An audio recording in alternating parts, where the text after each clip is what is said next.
Hi, Robin with Oxy-Dry, and I'm cleaning this sectional. I've just did all these cushions. I've been at it for just over half an hour now. I'm moving along pretty good. This is a huge thing. I did clean it. I think it was more than 5 years ago I cleaned it, and how it had to be because the last time I cleaned it with the Von Schroeder, but today of course, I'm using the E600 heated E600 extractor. It's actually in very good shape, very well cared for. It's a very, very high-end home. These folks have a few houses in North America, put it that way. And I've been cleaning for this customer for over 10 years, and I do her, I guess it's her sister or sister-in-law as well.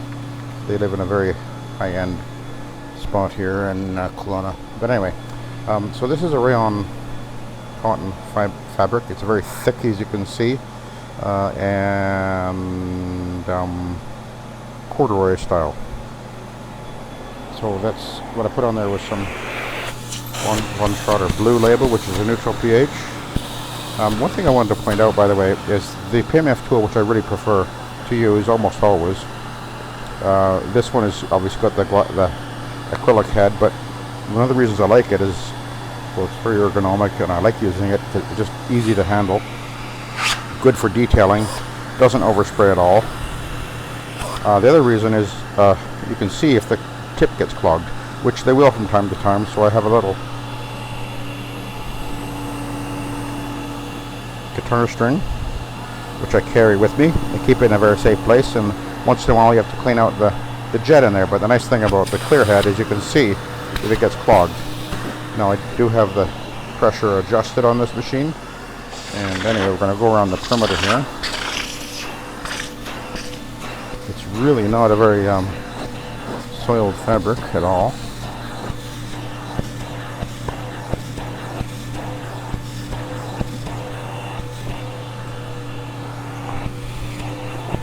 You can see it turning a little bit dark. That's one indication that there's rayon present. Plus it has a sort of a musty smell that immediately arises, but it's definitely not 100% rayon.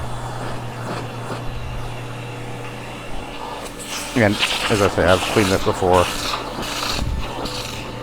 and when I'm cleaning it, the solution will not be penetrating through the fabric, so there's no concern about overwetting. You don't need to overwet a fabric normally. Well, never actually.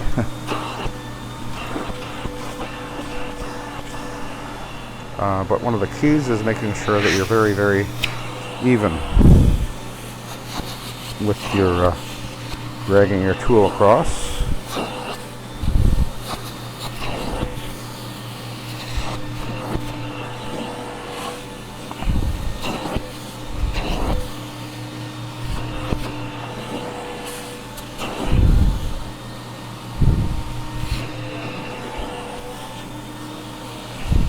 So this is the total, what I call the total solution control cleaning head, because it's very precise in how the cleaning solution is being applied on this machine right there. That's the Esteem E600 heated, so it is heating up the water to 200 degrees. It'll do that with cold water when you're running upholstery cleaning anyway, which is all I use it for. I never use it for carpet. I don't do that. But again, you saw me pre-spray. Now there is a little bit of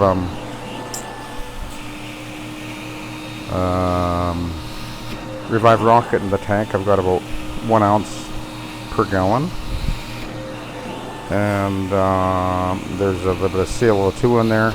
And I actually put a bit of Odoban in there. I wasn't going to, but then I realized, well, after I put it in, I started cleaning. I realized, well, that's okay, because the smell of the rayon, you immediately smell it. It has a sort of a musty smell, I guess, to it. So the Odoban will immediately sort of counteract that a little bit. So I just put a very little bit in there anyway.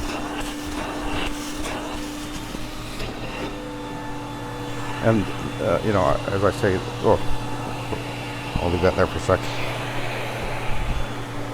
This cushion, which I did first, bone dry. Oh, very slight amount of moisture, very slight.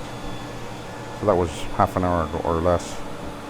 So they're cleaning up beautiful. The shine is coming back to the fabric, really brightening up.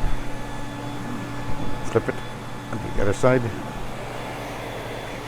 Very heavy piping here, but it's not even dirty. So when I'm overlapping here, I'm sort of making sure the spray is actually getting on there.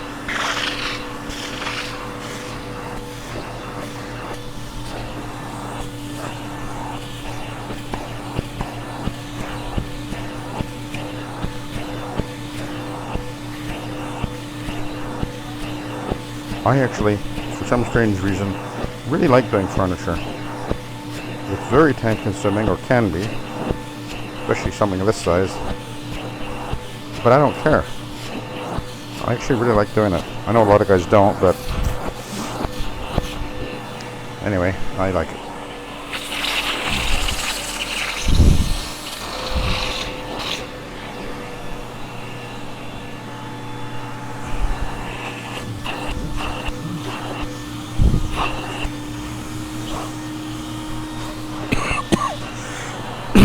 When I go over it and I put my hand on it, I can feel how hot that fabric is. It really gets it hot, because that water is very hot coming out of there. Like I have to move the finger away real quick because it will burn you.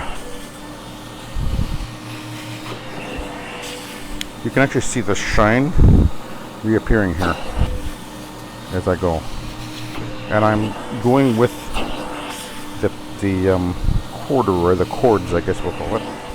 I'm not sure if that's what you call that, but anyway, these lines.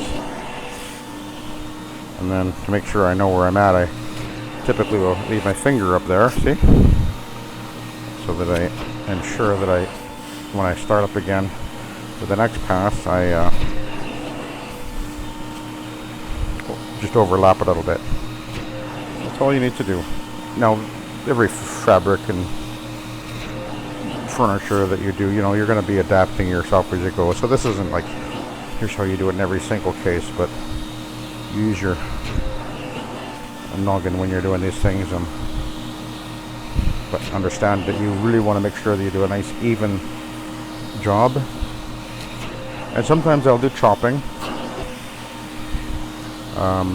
I have other tools that I can choose from as well. I've got the CFR tool as well as a Sapphire Scientific, neither of which I like much.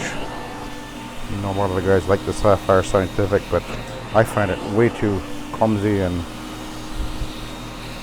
I mean, I could have used it on this for these wide open areas, certainly, but I just like using this tool.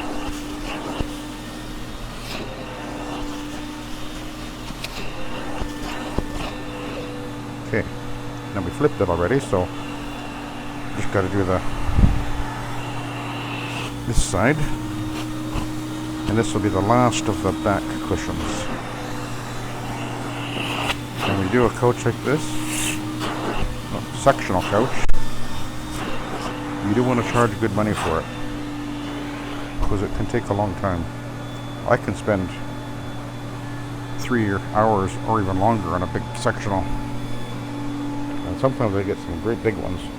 Anyway, it's really cleaning nice, looking great. So anyway, I will continue on. I've got 3, 4, 5, 6 seat cushions and then the body to do. So I'm moving along pretty good. I'm actually surprised how fast I'm moving.